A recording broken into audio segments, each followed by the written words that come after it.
Number 7، ساتویں غلطی کیا ہے؟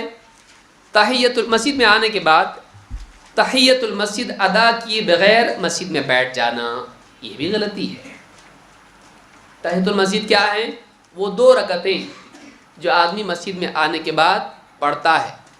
راجح قول کے مطابق جمہور عام طور سے علماء اس کے قائل ہیں کہ یہ سنت ہے، لیکن زیادہ پختہ بات دلیل کی روشنی میں یہ ہے کہ یہ کیا ہے؟ واجب ہے۔ یہ ذو سبب ہے جو مسجد میں داخل ہونے والے کے لیے ہے۔ جو آدمی مسجد میں آئے، کھڑا ہے تو ٹھیک، اگر بیٹھتا ہے 2 رکعتیں پڑھنی پڑیں گی اس کو۔ جیسے کوئی آدمی مسجد میں آئے کسی کو بلانے کے لیے اور چلا جائے تو اس کے لیے لازم نہیں، لیکن وہ آئے اور بیٹھے اس کے لیے 2 رکعتیں پڑھنا لازم ہے۔ نہیں پڑھتا ہے غلطی ہے، گناہ گار ہوگا۔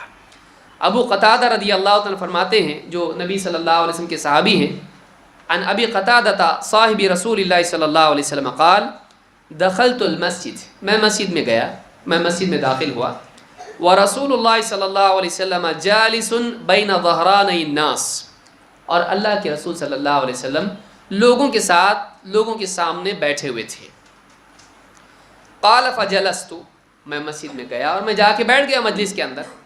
فقال رسول اللہ صلی اللہ علیہ وسلم ما منعك ان تركع ركعتين قبل ان تجلس، آپ نے کہا بیٹھنے سے پہلے 2 رکعتیں پڑھنے سے تیرے لیے کیا رکاوٹ ہو گئی؟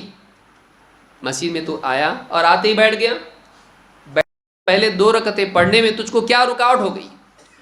قال فقلت یا رسول اللہ، میں نے کہا اللہ کے رسول، رأیتک جالسا والناس جلوس، میں نے دیکھا آپ بیٹھے ہیں، لوگ بیٹھے ہیں تو میں بھی آ کر بیٹھ گیا۔ قال فاذا دخل احدکم المسجد، آپ نے کہا جب بھی تم میں سے کوئی آدمی مسجد میں داخل ہو، فلا یجلس، وہ نہ بیٹھے، حتی یرکع رکعتین، یہاں تک کہ وہ 2 رکعتیں پڑھ لے، 2 رکعتیں پڑھے بغیر وہ مسجد میں نہ بیٹھے۔ یہ مسلم کے الفاظ بخاری کی روایت میں ہے فلا یجلس حتی یصلی رکعتین، وہ نہ بیٹھے جب تک کہ 2 رکعتیں ادا نہ کر لے۔